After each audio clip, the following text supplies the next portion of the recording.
Olá, meus amigos, sejam bem-vindos ao canal. Se vocês querem aprender um pouquinho mais sobre mioma, então esse é o vídeo que vai ajudar vocês, realmente. Bom, imaginem a gente numa sala de consultório em que realmente temos um computador, uma internet e o paciente na nossa frente para ensinar. Bom, o que a gente faz? Procura imagem e mostra para ele, e é realmente o que eu vou fazer para vocês aqui. Eu não sou muito bom com edição de vídeo, então é aí que eu vou mostrar, tá bom? Para vocês sobre mioma. Vou usar realmente as imagens do Google Imagens para a gente, sem ser essas imagens sensacionalistas ali, senão. Bom, vamos lá. Quanto mais tempo de exposição hormonal, mais patologias podem aparecer. Sejam pólipos, miomas. Mas afinal, o que é um mioma? Bom, um mioma é um tumor de musculatura lisa, benigno. E realmente essa máxima ocorre. Quanto mais tempo de exposição hormonal, mais patologias podem aparecer, sejam pólipos ou miomas. Lembrar que sempre a maioria é assintomática, ou seja, eles não têm sintomas. Sempre prezar pelo princípio da não maledicência, ou seja, tem mioma que não é para mexer. Não é para operar. Tem mioma que se você for operar, você troca uma mulher que não sente nada por uma mulher com dor no pós-operatório, com dor pélvica crônica, com dor para sempre que vai ter por conta exatamente de um ato cirúrgico operatório ali, que por conta de você rompe musculatura lisa, rompe inervação nervosa e realmente pelo trajeto pensado no nervo, você causa realmente uma dor crônica ali pelo resto da vida da mulher. Crônica, sim, pelo resto da vida. Bem, pela classificação, realmente, a gente tem aqui a nossa internet para nos ajudar. Eles se dividem, então, em submucoso, intramural e subseroso. Essa é uma classificação básica. Hoje em dia, a gente utiliza a classificação da FIGO, que vai de 0 a 8. Mas, basicamente, o subseroso, ele está o quê? Na serosa, ali da região do útero. E, bem, ele, como ele está abaixo da serosa, ele não sangra.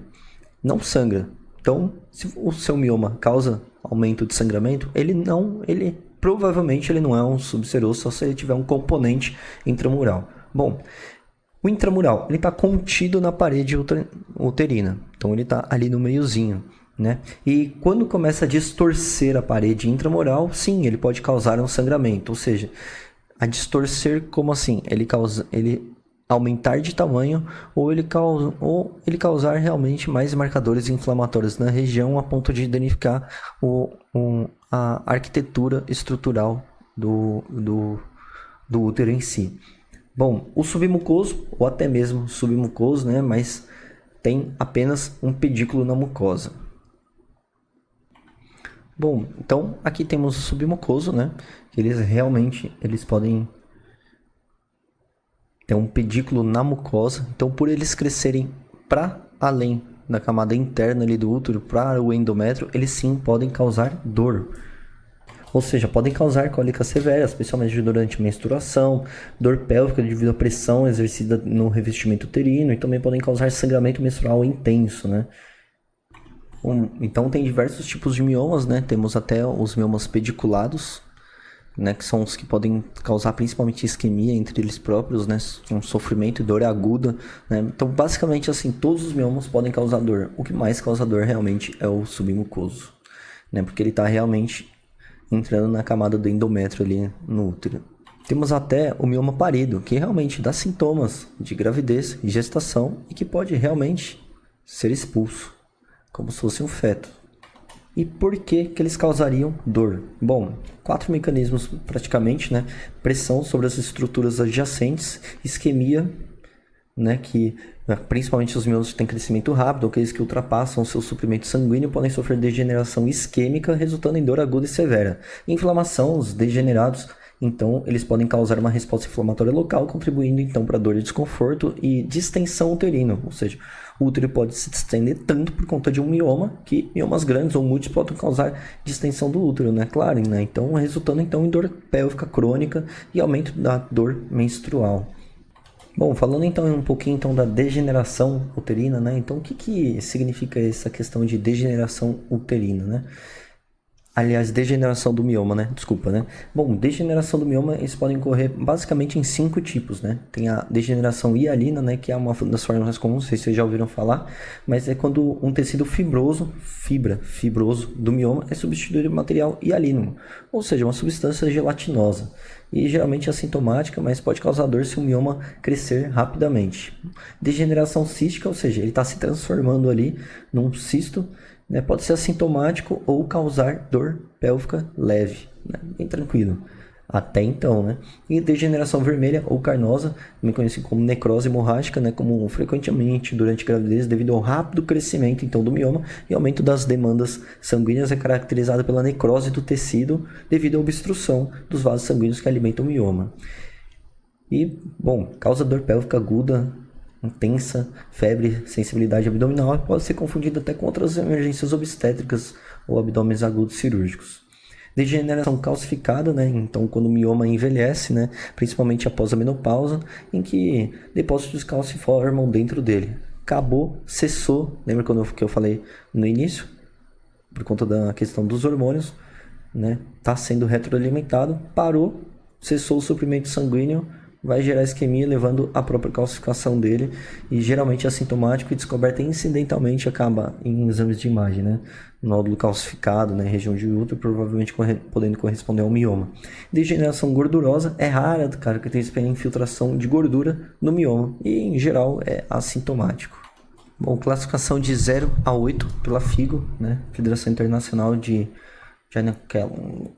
Gynecology e Obstetrics, né? Ginecologia e obstetrícia. Bem, pode se dividir então de 0 a 8, então que intracavitário, né? Submucoso, menor que 50% do que o intramural. Tem mais componente submucoso no mioma, ou seja, eles podem ter vários tipos em si, né?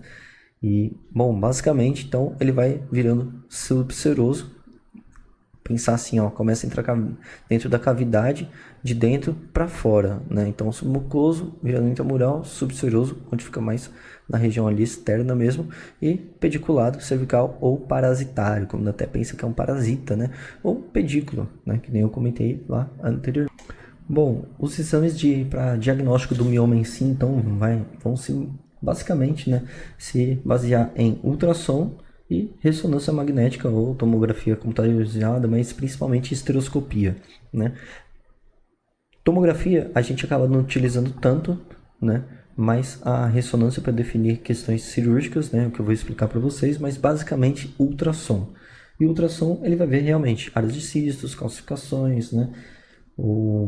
Dentro do mioma em si, ou áreas heterogêneas, né? Conteúdo degenerado ou não, né?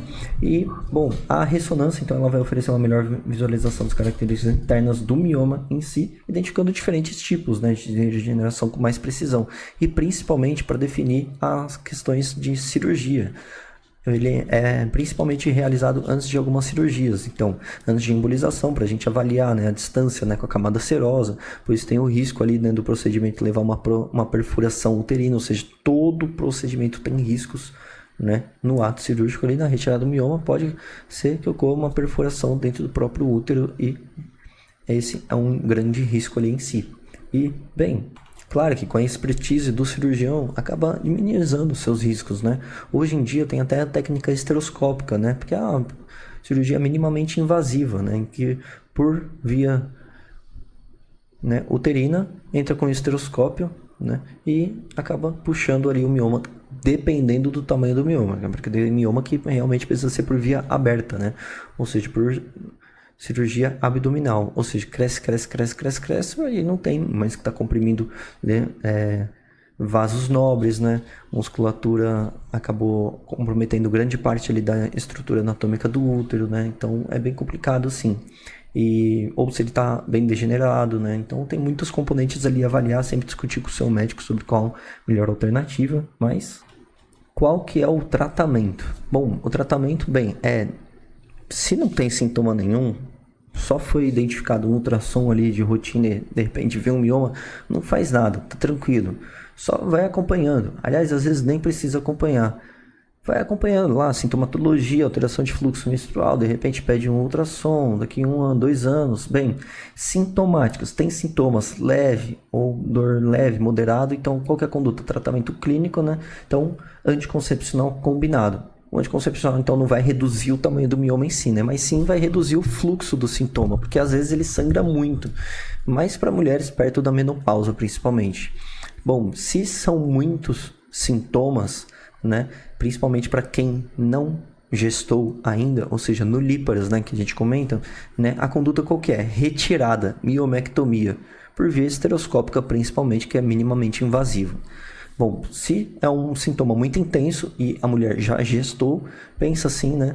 Se ela já tem prole constituída, então o que vai ser feito? Esterectomia. Tem mulheres que realmente não se sentem mulheres retirando seu útero.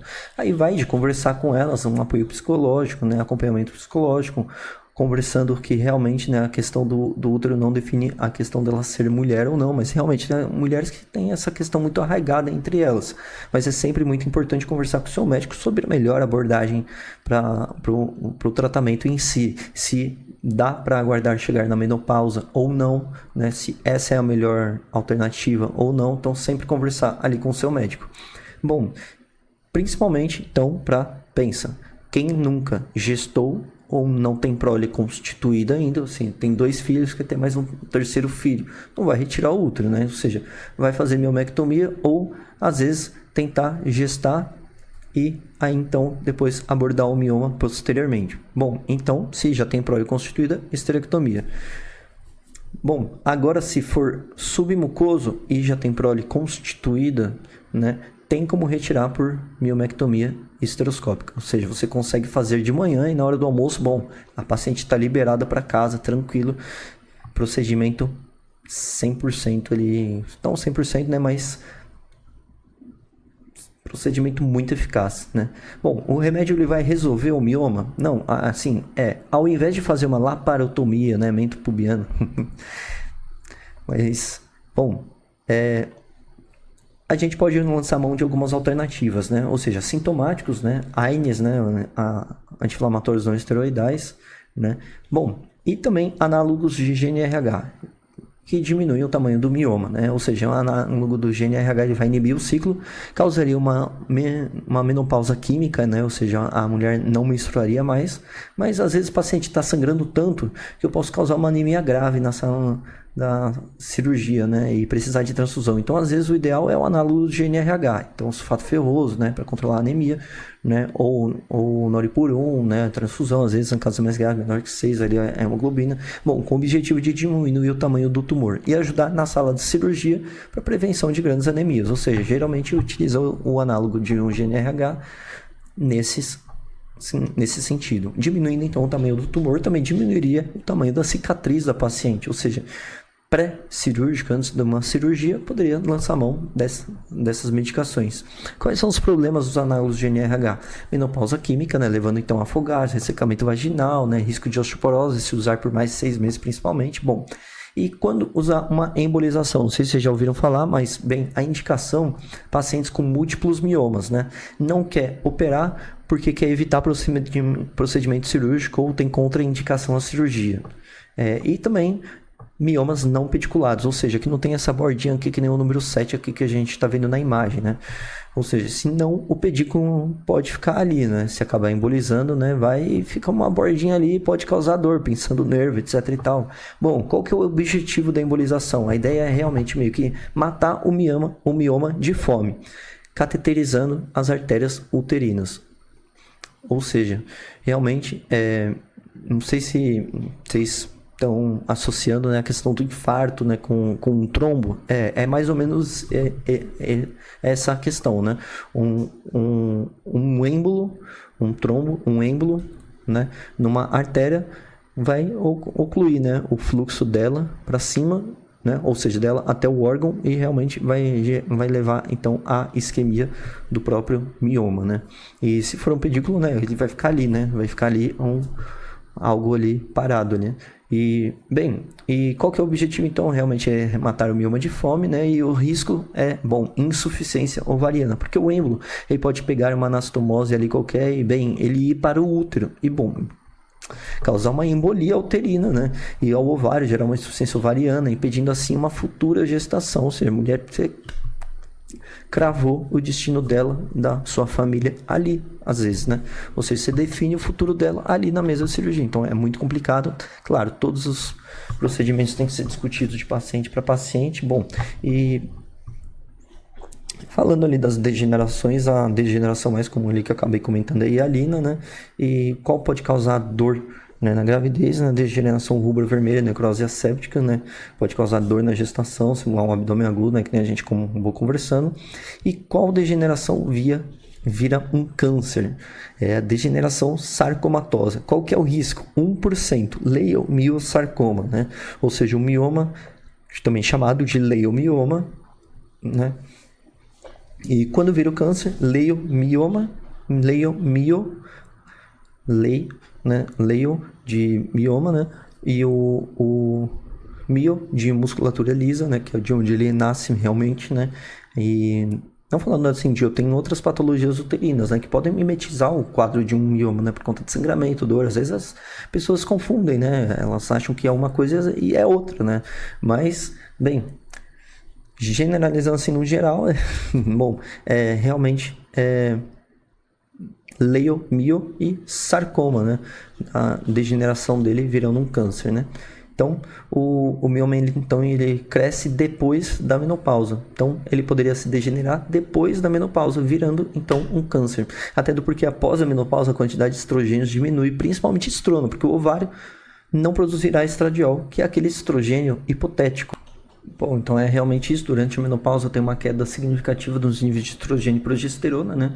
Então poderiam levar a uma alteração do ambiente hormonal, que anteriormente mantinha os miomas estáveis. Então tudo que foge da homeostase tende a deixar um ambiente instável, gerando então um mioma degenerado para leiomiosarcoma. Bom, outra questão é a idade, envelhecimento celular e susceptibilidade celular, né? Com envelhecimento celular aumenta o estresse oxidativo, que aumentaria então o risco de degeneração sarcomatosa, né? Fatores genéticos, moleculares, principalmente se você já teve outros miomas anômalos, né? Ou história na família prévia ali de leiomiosarcoma, sempre reavaliar. E claro, não esquecer do ultrassom depois da menopausa, porque geralmente a gente não pede mais ultrassom depois da menopausa. E pois, se a mulher tem um mioma, é importante às vezes acompanhar aquele mioma para ver se ele não vai ter uma degeneração anômala, né? Ou seja, claro, né, a gente pensa muito em câncer de endométrio no pós-menopausa, ou seja, mulher parou de sangrar, voltou a sangrar, putz, ligou o alerta vermelho ali do médico, né?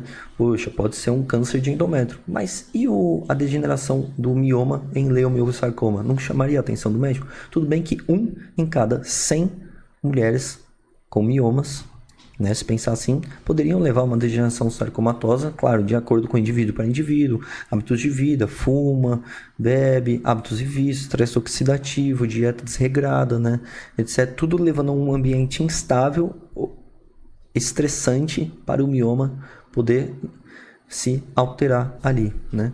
Ou seja, desbalanço de cálcio, ou seja, muitas coisas podem influenciar realmente a virar um câncer ou não, mas pensando que é extremamente raro, né? E frisando e retomando, mioma é um tumor benigno da mulher, um tumor da musculatura lisa do útero. Bem, quanto mais tempo de exposição hormonal, mais patologias podem aparecer. Ou seja, se uma mulher ela começou a menstruar com 11 e vai chegar na menopausa com 50 anos, ela tem muitas chances de ter um mioma, um pólipo ou alguma outra alteração ali, adenomiose, né, endometriose, alterações ali por conta realmente da exposição hormonal, né? E a falta de exposição hormonal também geram suas causas, né? Consequências, né? Do ato de viver e envelhecer, né?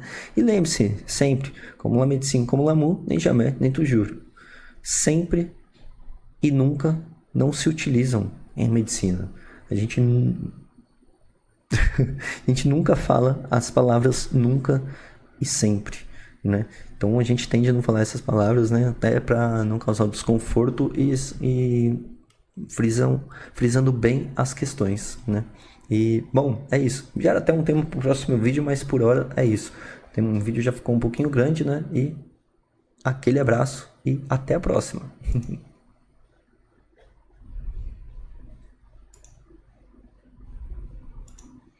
Se alguém quiser me ajudar com edição, eu agradeço muito aí. Bora que bora.